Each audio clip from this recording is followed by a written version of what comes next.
合租。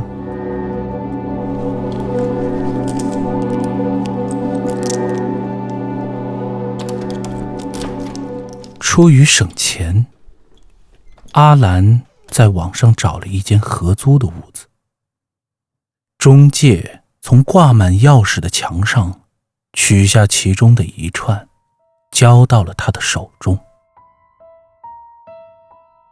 在大城市里生活本不容易，尤其是对于阿兰这样一个年轻且没有什么工作经验的女生来说，更是一种磨砺。她一直以为表姐能给予她一些帮助，可实际上能帮到她的地方实在有限。毕竟表姐也只是一家小公司的前台。阿兰站在房间里四下打量着，总体来说还算满意。毕竟这么便宜的租金在这个城市是不会有第二个了。不过直到此刻，他还不太清楚与陌生人合租到底是个什么样的体验。他当然也不会知道接下来迎接他的会是什么。阿兰是个容易多虑的人，强于常人的感官也使得他总是过于敏感。他静静地侧耳倾听门外客厅的动静，一直到门外安静了半个小时，他才轻轻地将门拉开一道缝。门外漆黑一片，借着别人卧室门缝里露出的光线，他蹑手蹑脚地来到浴室。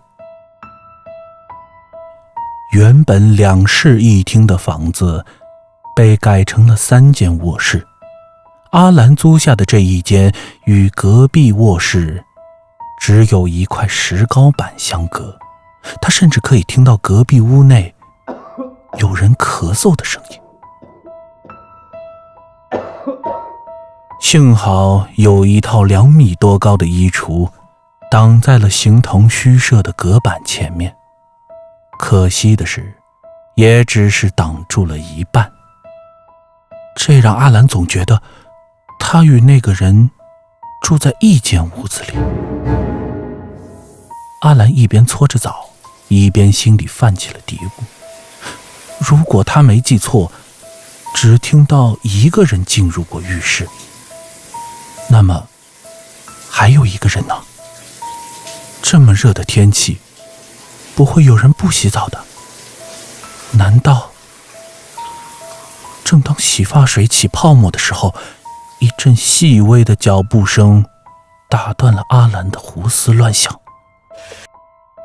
虽然脚步很轻，只是略微挪动了一下，但阿兰还是能分辨得出那是拖鞋底摩擦地面发出的声音，而且离自己很近，应该就在门外，甚至是贴在门上。他的心一下子跳到了喉咙，吓得他几乎喘不过气。脑海中立时浮现出一个变态的身影，拉开了浴室的门，站在他的面前，盯着他的身体，而他却什么都看不见。阿兰胡乱地抹着脸，可越是这样，头发上的洗发水越是不断地流入眼睛里，辣得他根本无法睁开。阿兰急得快要哭出声来，他已记不起当时进来后到底有没有锁门，此刻依然没有任何印象。他只求淋浴的水能再大一点，好让他快一些睁开双眼。可是花洒是坏的，水根本无法集中一个方向喷。阿兰想要去抓毛巾，就在他伸手在空中一抓之际，一种黏糊糊让人作呕的触感瞬间传遍全身，就像是摸到了什么潮湿且光滑的东西。阿兰整个人都懵了，他本能地发出一声尖叫，双手立时缩了回去，他抱住自己的身体，低着头呆立在角落里，不敢动弹。在他刚能睁开双眼之际，他似乎看到一个人的背影正在开门向外走去。阿兰赶紧又抹了抹脸，这才恢复了些许视力。他呆呆地站在水中，根本不知道刚才发生了什么。白色的浴室门静静地关着，似乎一切只是他在吓自己。阿兰不知道那晚是如何熬过去的，只记得迷糊之中，他总听到有人咳嗽，然后是起床、洗漱、开门、关门的声音。阿兰默数着2次，他听到大门开关了2次。说来也怪，直到此时他才觉得整个屋子算是沉静了下来，立时昏头睡去。中午时分，一阵冲击钻的声音仿佛朝着阿兰的太阳穴直冲而来，他方才开始意识到些许在这里生存下去的代价是什么。谁也不会想到刚搬进来就遇到隔壁装修，那种噪音根本无法让人在屋里多待1分钟，几乎震得衣橱都在嗡嗡作响。阿兰将遭遇告诉了表姐，表姐劝她赶紧找个工作，少待在屋里就不会胡思乱想了。除此之外，也只是请她吃了顿午餐后，便匆匆返回了公司。阿兰回忆着昨夜经历的一切，她肯定不是表姐所言的湿毛巾，因为那差距实在太大，分明是2种感觉。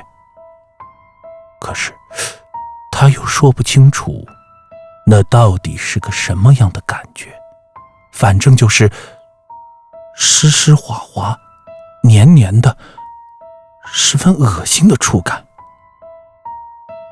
他越想越觉得后怕，他怀疑碰到的是一个人的皮肤。想到这里，阿兰的心凉了半截，他不敢回去了。他害怕一个人走进那间合租屋，他担心今晚会再次发生同样的一幕。顿时一阵无助和恐惧向他袭来。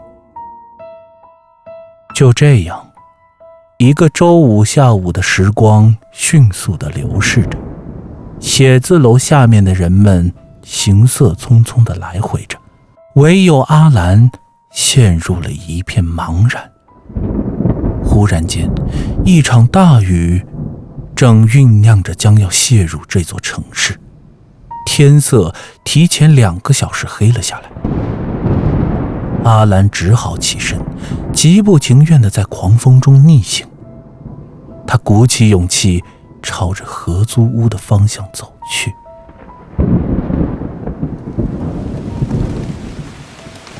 屋子里静悄悄的，好像没人在家。可刚进屋的时候，他仿佛听到了手机播放音乐的声音。当他关好门后，音乐声却停止了，立时一阵古怪的气氛弥漫在屋内。大雨拼命地下着，阿兰意识到所有的房间都是黑着灯的，不像是有人在家。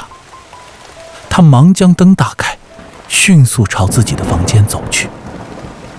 就在这时，突然一阵手机铃声响起，惊得阿兰身子一颤，钥匙掉在了地上。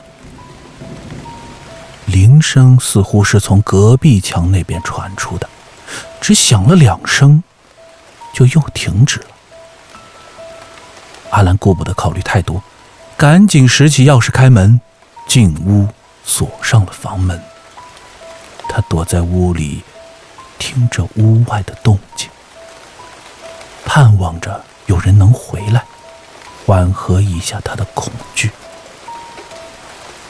事事总是事与愿违，一直到晚上都没有人回来。阿兰不敢离开房间，而此时他又害怕一个人去卫生间，只好决定再忍一忍，直到快要憋不住。就在快要崩溃的边缘，一阵发闷的咳嗽声突然传来。阿兰立时抬头，这一次他看准了声音发出的方向，那声音似乎是从衣橱里发出的。阿兰只觉得头皮一阵发麻，瞬间一股凉意顺着后背冲上了脑后。就在他不知所措之际，客厅外的大门被砰的一声关上。阿兰好像抓到救命稻草，立时打开房门冲了出去。雨还在下着，似乎会下一整夜。今晚阿兰不打算洗澡，她蜷缩在床上，收集着房间里任何一丝轻微的声响。但除了窗外雨点打在雨棚上，屋里似乎很安静。阿兰越想越觉得害怕。晚上刚回来的室友告诉他，隔墙另一边的夫妻临时有事回老家已经快1周了。走的时候，女人还亲自对室友说，可能要半个月才能回来，所以那几天只有他一个人住在这里，直到阿兰搬进来。阿兰裹着被子，瑟瑟发抖地望着那面隔墙，根本无法合眼，因为他记得早上明明听到了2次关门的声音，那也就意味着至少有2个人出去过。姐，是我。阿兰终于在半夜敲开了室友的房门。你怎么了？室友问。姐，你能不能陪我去？阿兰的脸色已经开始发白。好在室友是个脾气不错的女人，她比阿兰年长一些，一眼就看出了阿兰的心思。痛快过后，阿兰的脸色渐渐恢复了红润。室友忍不住说她胆子太小，这样很容易把自己憋出毛病。阿兰却道，姐，你上午回来过吗？室友一听，立时表情诧异地问，没有啊，怎么了吗？我听到了2声关门的声音。阿兰极为肯定地望着室友道。室友语塞，张大了口，两人站在客厅里，一起望向了那扇关着的房门。你别吓唬自己，室友欲言又止的道，可能是他们回来过吧。没想到这一句话刚说完，两人立时觉得一股寒气儿从小腿肚直往后背上窜。我是指他们回来取什么东西。室友补充道。说罢，又望了望那扇紧闭的房门，气氛开始有些异样。他发现自己根本解释不了，只好认定阿兰是在胡思乱想。我下午还听到他们房间里有手机的响声。阿兰否认的道， 2次，我不会听错的。室友先是一怔，但为了证明是阿兰过于敏感，他一步一步地向着那扇门靠近着。他缓缓地敲了3声，没有回应。阿兰的心提到了嗓子眼，他不知道会不会有人开门。有人与没人，他都会感到深深的恐惧。1分钟后，屋内仍然没有回应。室友放下敲了半天的手，意味深长地看着阿兰好一会儿才道：不早了，回去休息吧。一整夜，阿兰睡睡醒醒数十次，刚一睡着就被奇奇怪怪的梦给吓醒。朦胧之中，他总能听到隔壁那边有人咳嗽的声音，但分辨不出是那间屋子里发出的，还是装修的那家邻居发出的。总之，那声音断断续续地咳了1夜。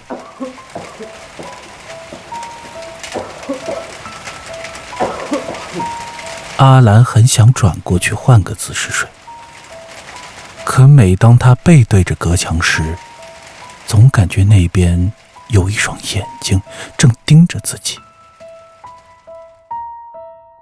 雨停之后的午夜，房间里的温度急速升高，阿兰舍不得开空调，忍受着闷热的空气湿哒哒地覆盖在皮肤上。他越发觉得潮湿，就好像身体被什么东西划了一下，麻酥酥的，有点痒。阿兰不耐烦地挠了一下，手上感觉黏糊糊的，似乎又摸到了什么粘稠的液体。没想到这么热，竟然流了那么多汗。他翻了个身，趴在床上，好让出汗的部位透一透气。夏日的上半夜，风扇吹出的风像被加热过一样，起不到太多降温的效果。阿兰感到背部又是一阵麻酥酥的感觉，就在伸手准备挠一下的时候，他清晰地感觉到有人在他脖子后面急速地呼吸着。呼吸声很大，吹得他的后脖梗凉飕飕的。他甚至能闻到有一种难闻类似口臭一样的气味。阿兰彻底清醒了，他尖叫着转过身，单手一把挥了出去，啪的一下击打在了一个人的身上，发出了响亮的巴掌声。那种恶心的湿哒哒黏糊糊的触感再次让阿兰吓得蒙住了。紧接着就是咕咚2声巨响，一个黑色的人影消失在了黑暗之中。阿兰似乎看到那个人，不，此时应该说那是一个男人，一个满是汗水赤裸着上半身的男人，消失在了那道隔墙之中。具体情况不是很清楚，我先是听到他在尖叫，之后就是一声巨响。过来问他怎么回事，我一听他说有个男的进来，我就吓坏了，赶紧报了警。室友向警官解释道。面对蜷缩在角落的阿兰，警官四下打量了一番，他发现了一个很明显的证据，证明了阿兰不是自己吓自己。就在阿兰与那道隔墙之间的地板上，一只深蓝色的泡沫材料的拖鞋底朝上斜斜地反扣在地上。啊！室友发出了一声尖叫，当他看到那只拖鞋的一瞬间，脸色变得惨白。他指着那只拖鞋，却被吓得说不出一句完整的话。他只能支支吾吾的道：“这是……”警官却立时一伸手，眼神示意他往后退，不要出声。接着招手唤来另一名警员，又望了一眼虚掩着的衣橱门。两人缓缓地向着衣橱一步一步地靠近。室友惊掉了下巴，他连忙用手捂住了口。他似乎从没关好的衣橱门缝里看到了什么。从他脸上的表情来看，仿佛衣橱里马上就要跑出来一个极其恐怖的怪物。警员缓缓伸出一只手，将要拉开衣橱的门。另一位警官点了点头，示意他可以动手。警员抓住门把手，猛地用力一拉之际，两人身子迅速一闪，战术性的向侧边避开。数秒钟后，房间里静悄悄的，除了室友发出一阵被自己抑制住的尖叫声外，什么动静也没有。两个人互望了一眼，用手电向衣橱里照了进去。一股难闻的霉味儿，夹带着些许腥臭味儿，扑面而来。然而衣橱里除了挂着的几条裙子和牛仔裤之外，似乎什么都没有。室友与阿兰抱在了一起，口唇颤动着自言自语的道：“这怎么会？怎么可能啊？”警员用手电拨了拨衣物，却在衣橱底部摸到了一滩白色的粉末。两人一眼就看出那种带有颗粒的粉末来自哪里。警员用手电不断敲打着衣橱的背板。突然，一声空心的回响立时止住手上的动作。在两名警员合力拉开一块活动的木板后，一个直径约80公分的洞显现了出来。所有人向洞口望去，白色与砖红色的粉末正一块一块地往下掉，而洞内却是一片寂静与黑暗。清晨的阳光射入，让囤积一夜的水汽开始慢慢蒸腾，让人感到极度潮湿与闷热。中午时分，表姐闻讯而来，看着惊魂未定的阿兰，心里多少有些难过。表姐正准备开口安慰，没想到阿兰却喃喃自语道：“2声，2个人，还有1个人。”表姐一下就懵了，她完全不知道阿兰是什么意思，因为她接到电话了解到的情况是，使用电钻开墙的邻居是一个孤独的单身汉，目前已经被捕。该男子已经承认了他长期偷窥的行为，但他却否认进入过房间，触碰过任何人。在房东的要求下，墙体几个小时后就被修补完好，并移走了衣橱。表姐决定尽快带阿兰搬出去，先去他那里住一段时间。没想到刚过午后就开始下起了瓢泼大雨，表姐只好先留在屋里陪他。整个下午，阿兰的眼神一直是恍惚的，一副想说什么又害怕不敢说的表情。表姐将空调打开，却不断地闻到一股难闻的酸臭味，时不时地飘过来。她觉得是空调太老旧造成的，也没有多想。阿兰却突然道：“听到了吗？”表姐一惊，摇着头问：“听到什么？”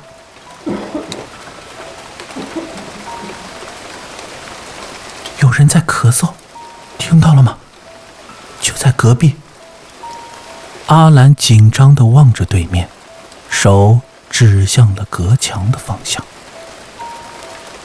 表姐一听，立时也感到了莫名的凉意，她也觉得有点不对劲，那种臭味儿不像是空调发出的，更像是什么开始腐烂的味道。你别净吓自己，表姐却道。等雨停就带你去我那住2天，坚强一点，阿兰。不等阿兰开口，门外传来一阵敲门声，是室友。很显然，他也被惊吓得到现在都没敢合过眼。室友说，这间屋子的隔音很差，可以很清晰地听到他们这边在说什么。他说他之前就住过阿兰这一间，因为受不了隔墙夫妻咳嗽，甚至经常半夜喘不过气儿的声音，所以后来加钱换到了隔壁。很长一段时间，中间这间卧室都是空着的，所以租金才那么便宜。